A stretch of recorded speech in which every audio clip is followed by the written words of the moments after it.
Aujourd'hui est un jour triste parce que je vais faire une vidéo que je ne voulais pas faire. Malheureusement, j'en suis contraint désormais. Voici près de 2 mois et demi qu'une banque au Cameroun bloque près de 100 000 € que j'ai envoyé à un fournisseur pour une transaction. La situation est devenue tellement grave que je pense qu'il faudrait que les autorités camerounaises, que la présidence du Cameroun soit au courant de ce que la BICEC fait aux clients, notamment ceux de la diaspora comme moi. Parce que voici une banque qui a bloqué mon argent depuis plus de 2 mois. Je parle ici de près de 100 000 €. Je vais vous expliquer concrètement dans les détails ce qui s'est passé. Et je trouve que c'est très grave. On se finit par se demander s'il n'y a pas une volonté d'empêcher aux gens de travailler à développer nos pays. On finit par se demander si chacun à son niveau n'essaye pas de faire une mafia pour empêcher toutes les bonnes volontés de travailler à faire développer économiquement nos pays. Qu'est-ce qui s'est passé?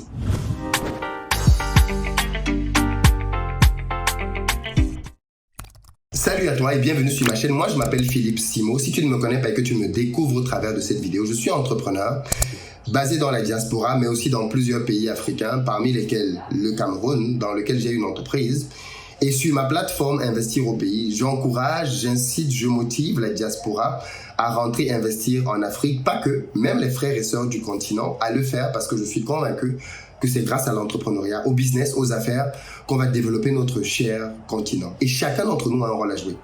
Mais surtout que sur cette plateforme, je suis aussi dans un exercice de transparence pour mettre en évidence les difficultés que l'on peut avoir, les challenges que l'on peut rencontrer. C'est dans ce cadre-là que la vidéo d'aujourd'hui s'inscrit. Donc si tu es nouveau ici et que tu veux entreprendre en Afrique, tu es au bon endroit parce que je continue de penser bien évidemment, malgré les difficultés, que l'Afrique est clairement l'endroit où il faut aller et s'investir pour faire que les choses changent. Donc tu t'abonnes, tu actives la cloche des notifications et tu partages les vidéos dans les différents groupes pour qu'elles puissent impacter un maximum de monde.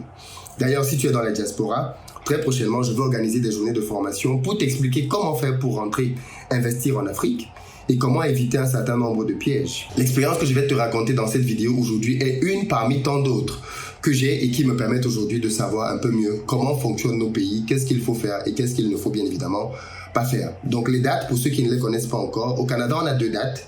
Ce sera le 20 août à Montréal, le 21 à Toronto, et aux États-Unis on a 2 dates. Ce sera le 27 août à New York, à Manhattan plus précisément, et le 28 au Maryland.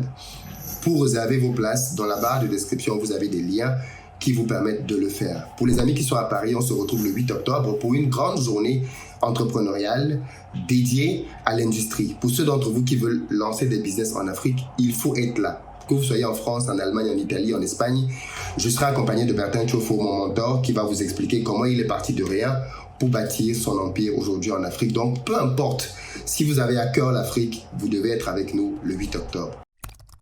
Qu'est-ce qui s'est donc passé avec la BICEC? Pour faire simple, j'ai une partenaire au Cameroun qui m'a proposé un deal qui m'a semblé intéressant, dans lequel je voulais investir. Je vais éviter de vous donner beaucoup de détails sur le deal parce que bien évidemment, je suis toujours dans le deal et c'est un deal que je veux lancer et sur lequel j'aimerais avoir une sorte d'exclusivité. Donc je ne vais pas donner beaucoup de détails sur le deal en lui-même. C'est un deal totalement honnête. Hein, la dame me vend quelque chose qui me permet moi de m'en servir pour propulser mon business dessus. Donc, on a convenu d'un montant de transaction et bien évidemment, la transaction doit être financée par mon entreprise. Je ne finance pas ça à titre personnel. Et tout de suite, dans les discussions, il se pose une question. Mais comment je fais pour rapatrier cet argent? Je fais partie de la diaspora et comme beaucoup de personnes le savent dans la diaspora, quand on a des affaires et que ça marche bien, on peut accumuler un certain capital. Donc moi aujourd'hui, parmi les missions de mes différentes entreprises, l'une d'entre elles consiste à investir en Afrique. L'une des choses que j'ai fait très rapidement, c'est que je me suis rendu compte que je ne pouvais pas garder toutes mes initiatives au sein de la même entreprise. Il fallait que je crée plusieurs entreprises. C'est pour ça en réalité que j'ai plusieurs entreprises. C'est pas pour le plaisir d'avoir plusieurs entreprises. C'est juste que de manière pratique, je ne peux pas avoir une entreprise qui fait des formations pour l'Afrique et la même entreprise qui fait, par exemple, de l'immobilier. Il faut créer d'autres entreprises. Et donc, partant de là, avec mon fiscaliste, on a décidé simplement de scinder nos différentes activités en plusieurs entreprises. On a par exemple une entreprise qui gère des véhicules en France, Carcash, pour ne pas la nommer, qui est dissociée d'Investir au pays. On a une autre entreprise, par exemple, qui gère la formation. Quand je vous dis aujourd'hui que vous pouvez vous former avec moi et utiliser le CPF, ce n'est pas avec Investir au pays, c'est avec une autre structure que j'ai créée qui s'appelle le plein potentiel. Et avec le plein potentiel, je peux vous aider à lancer votre entreprise, votre projet entrepreneurial grâce au CPF. Donc il y a eu cette logique-là de fractionner l'entreprise, Investir au pays, en plusieurs autres entreprises qui vont chacune d'entre elles se développer. Par contre, on s'est dit, ça fait totalement sens que Investir au pays soit l'entreprise qui investit en Afrique. C'est totalement logique avec sa dénomination, Investir au pays. Et donc, c'est avec Investir au pays donc, que j'investis notamment sur ce projet-là en Afrique. Et donc, avec la dame, il est donc question simplement de pouvoir signer des documents qui autorisent mon entreprise à pouvoir lui faire des transferts. Et là, bien évidemment, il se pose une question. Comment je fais pour transférer 100 000 € en Afrique? Comment je fais? Il y a plusieurs possibilités. Si je vais sur les plateformes de Western Union, MoneyGram, très rapidement, tu bloques. Ok, dès que tu envoies 2-3 000 €, ils commencent à alerter toute la République. Et puis, c'est pas vraiment fait pour faire des transferts d'argent conséquents. Il y a l'autre possibilité qui consiste à avoir des personnes, des particuliers. Et là, on fait un peu des choses au black. On fait un peu des choses, c'est-à-dire que je lui donne, la personne par exemple me donne des CFA au pays, moi je lui donne l'équivalent en euros. Mais comme c'est fait avec l'entreprise, comment je justifie que je vire de l'argent à quelqu'un? Je veux dire, ça ne se fait pas ça. Il faut qu'il y ait un vrai motif. Donc, cette solution-là aussi, elle est exclue. À partir de là, je me dis, mais de toutes les façons, je n'ai pas volé mon argent. Okay? L'argent qu'il y a dans les comptes bancaires de mes entreprises, c'est de l'argent gagné à la sueur de mon front. Et aujourd'hui, je suis dans une logique de pouvoir me développer en Afrique. Donc, à la réalité, je n'ai pas de raison d'être inquiété d'aucune manière que ce soit. Je vais faire des virements classiques. Je contacte donc le fournisseur et je lui dis, ok, vous savez quoi, je vais vous virer de l'argent depuis mon compte, depuis l'un des comptes de la société en France. Donnez-moi vos coordonnées et puis on va faire des virements. À ce moment-là, je me renseigne et j'ai un autre entrepreneur qui a l'habitude de faire des virements au pays qui me dit, écoute Philippe, tu ne peux pas faire des virements de plus de 10 000 € parce que si tu fais des virements de plus de 10 000 €, tu vas alerter les systèmes et on va commencer à investiguer sur toi. Je lui dis, mais de toute façon, si on veut investiguer sur moi, j'ai pas de problème avec ça. Mon argent, c'est pas volé, je ne finance pas de terrorisme ou de drogue, je ne sais pas trop quelle activité illicite. Je gagne proprement mon argent. Donc, je n'ai aucune crainte à ce niveau-là. Et puis, ok, j'ai compris la stratégie. Donc, à ce moment-là, je décide donc dans un premier temps de faire 5 virements de 9 500 €. Donc, des virements différents. En me disant, ok, on est en dessous de la barre de 10 000 €, donc il n'y a pas de problème. J'envoie donc plusieurs virements. Jusque quand j'envoie ces virements-là, je crois, le lendemain, quand je vois la note, parce que moi, ma banque, quand je fais un virement international comme ça, elle me prélève à peu près 50 €. Je me dis, mais attends, là, je viens de leur donner 250 € quasiment pour 5 virements, c'est bon, quoi. Si je dois faire ça pour 90 000 €, je vais pas arriver. Donc, du coup, je me dis, je vais faire un dernier virement qui est beaucoup plus conséquent avec le reste de l'argent. Comme ça, je vais faire un seul virement et je vais envoyer le reste. Et puis de toutes les façons, voilà. Donc du coup, je fais un dernier virement qui lui est un peu plus conséquent pour pouvoir atteindre à peu près les 100 000 €.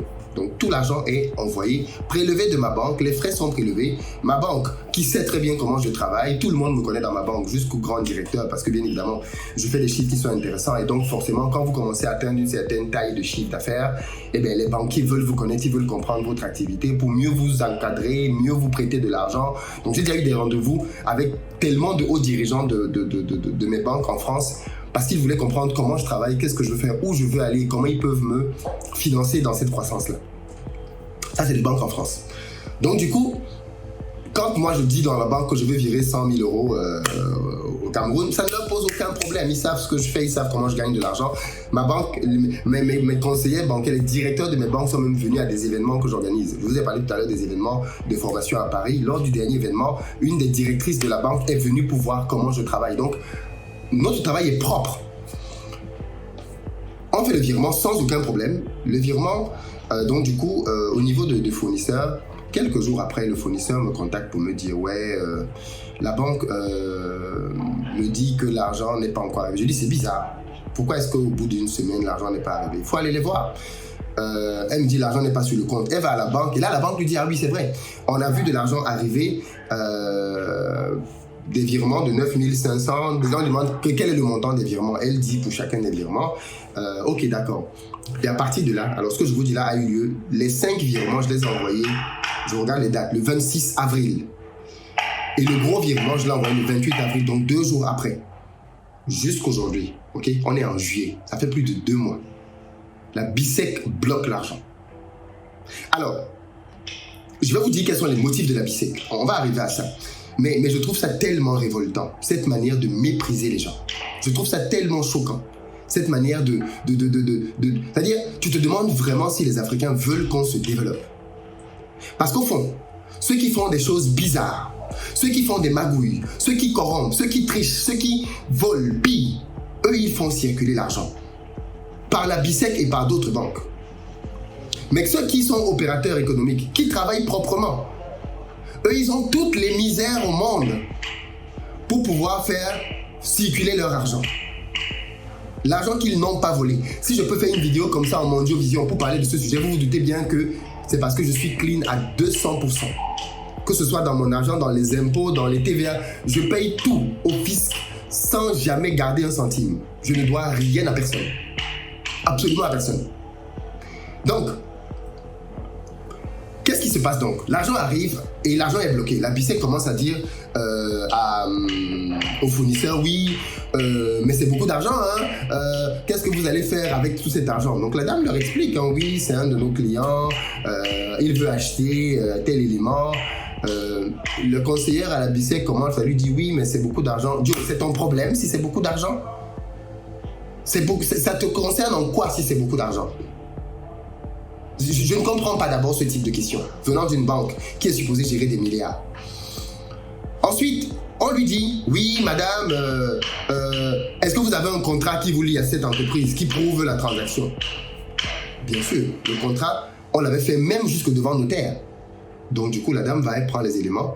Et dans le cadre du contrat, il demande des éléments de l'entreprise. Je leur envoie tout ce qu'ils demandent, le cabis, tout ce qu'ils demandent par rapport à l'entreprise. Je leur envoie tous les éléments. Tout est propre. Je leur envoie les éléments. 1 semaine passe, 2 semaines, je relance. Où en est-on? Je n'ai pas envoyé mon argent pour que la BICEC prenne mon argent pour le stocker dans leur compte. Où en est-on? Donc la dame repart mettre la pression à l'agence. Oui, on a besoin d'autres éléments. Chaque semaine, on a besoin d'autres éléments. Et chaque fois qu'ils demandent des éléments, j'envoie les éléments. Au bout d'un certain temps, je commence à me lasser et à m'agacer. Je leur dis, vous savez quoi? Si vous ne voulez pas que l'argent passe par votre compte, par votre société, par votre banque, renvoyez-moi mon argent. C'est simple, non? Vous me renvoyez mon argent. Aussi simple que ça. Quelle est cette banque qui va venir bloquer mon argent pendant des semaines et des semaines? Cet argent, il est fait pour tourner dans l'économie. Il n'est pas fait pour être stocké chez vous. Donc, renvoyez-moi mon argent. Donc, du coup, la dame va voir la banque pour leur dire, écoutez, qu'est-ce qui se passe? Ça commence à quand même beaucoup trop durer. Nous, on ne peut pas faire la transaction avec le monsieur. J'aimerais que vous partagez cette vidéo le plus loin possible. Le plus loin possible. Et là, on lui change d'interlocuteur. Le nouvel interlocuteur vient maintenant, lui aussi, avec de nouvelles demandes. C'est du foutage de gueule. Et on parle ici de 90 000, de pratiquement 100 000 euros. Qu'est-ce qu'on dirait si on était à 100 millions, 200 millions, 300 millions? Ce sont des sommes que les opérateurs économiques au pays utilisent pour faire leurs transactions. Que dirait-on? Que dirait-on? Déjà, je pense que la BICEC, il faut en sortir. Déjà, clairement, je veux dire... alors, c'est qui la BICEC? Parce qu'au fond, il faut peut-être voir aussi l'historique de cette banque. BICEC pour Banque internationale du Cameroun pour l'épargne et le crédit. Ok? La BICEC, c'est une banque qui est basée au Cameroun, qui appartient aujourd'hui à une filiale marocaine, BCP. Marocaine, c'est très important de préciser que ce sont des Marocains qui gèrent la BICEC. Ça a été une banque qui a été créée en 1962. C'était une fusion de BNCI et de Barclays en 1962. En 1994, Barclays et BNP sortent du capital. C'est-à-dire BNP, Banque nationale, la première banque de France, est à l'origine de la création de la BICEC. En 1994, ils sortent de là. En 1997, la Banque populaire rachète la BICEC. Vous savez ce qui est drôle? C'est que ma banque en France, au travers de laquelle j'ai fait cette transaction, c'est la Banque populaire. Oui, ma banque en France, qui a fait les virements, c'est la Banque populaire. Donc la Banque populaire rachète en 1997 la BICEC. Mais 2 ans plus tard, ils revendent la BICEC. Et cette fois-ci, ils la revendent à la BCP. Et depuis 2019, donc, la banque marocaine, la BCP, a la BICEC. C'est donc cette banque marocaine aujourd'hui qui bloque mon argent, qui nous empêche de faire du business. Mais je croyais que les Marocains étaient panafricanistes. Je pensais que les Marocains venaient pour faire mettre, pour fluidifier les affaires. Je me rends compte qu'ils ont des méthodes de colons. Je me rends compte que cette banque-là empêche aux opérateurs économiques camerounais de pouvoir travailler. Au nom de quoi est-ce que vous, tous les documents que vous avez demandés, on vous les a envoyés? Donc finalement, quand je demande qu'on me rapatrie mon argent, ils disent ok, ils vont rapatrier l'argent. Et vous savez quoi? Maintenant, pour rapatrier l'argent, ils demandent encore d'autres documents. Ils me demandent une DSF. Mais j'ai pas de DSF. En France, on ne fait pas de DSF, à moins que, je sais pas, c'est un document que truc. Donc du coup, je leur envoie mon bilan, mon dernier bilan. Du coup, je suis obligé de leur montrer mes chiffres. Parce que ton bilan, on voit tout dans ton bilan, on voit les chiffres, les bénéfices. Donc du coup, je leur envoie mon bilan. Vous savez ce qu'ils disent? Oui, on veut voir si votre entreprise a la capacité de pouvoir faire ce genre de transaction. Mais bon sang, vous vous prenez pour qui? Avant de vous envoyer cet argent, il y a bien une banque en France qui a vérifié et validé tout ça, non? Et vous allez vérifier comment on a une capacité financière. Les relevés de compte, les bilans, tous les documents, je vous les envoie. En tout cas, voilà la réalité aussi de nos pays. Il y a d'autres banques au Cameroun. Et je pense que je ne sais pas combien de temps va durer cette transaction. Je vous tiendrai informé. Mais je veux que cette vidéo parvienne à la direction générale de la BICEC. Ce que je dis là, c'est tenu à la BICEC de Bonanjo. À la BICEC de Bonanjo. Ils ont 100 000 € chez eux qui sont bloqués. Et aujourd'hui, ils veulent les rapatrier. Mais ça, c'est encore un système pour garder cet argent pendant longtemps. Parce que le rapatriement va durer un certain temps. Le rapatriement de cet argent va durer un certain temps. On fait comment dans ces cas-là? On s'en sort comment? On travaille comment? On développe comment ces pays? Non seulement ces banques ne prêtent pas d'argent, ou alors quand ils prêtent de l'argent, ils te demandent des conditions impensables, avec des taux d'intérêt pharaoniques. Hier, je discutais avec un banquier ici à Abidjan qui me disait qu'eux, ils sont autour de 20-22% de taux. Au Cameroun, les taux sont exorbitants. Quand la BICEC vous prête de l'argent, si elle vous prête, c'est après avoir fait montrer patte blanche et montrer X milliards de documents. Mais je ne vous demande pas de me prêter de l'argent. Je ne vous demande pas un crédit. Je ne vous demande rien d'autre que de faire parvenir cet argent au fournisseur pour qu'il puisse faire une transaction financière. Bon sang, qu'est-ce qu'il faut? Il faut quoi? Il faut que ce soit la présidence de la République qui appelle pour que vous puissiez faire une transaction financière. Et vous êtes une banque. Quelle est cette manière de fonctionner?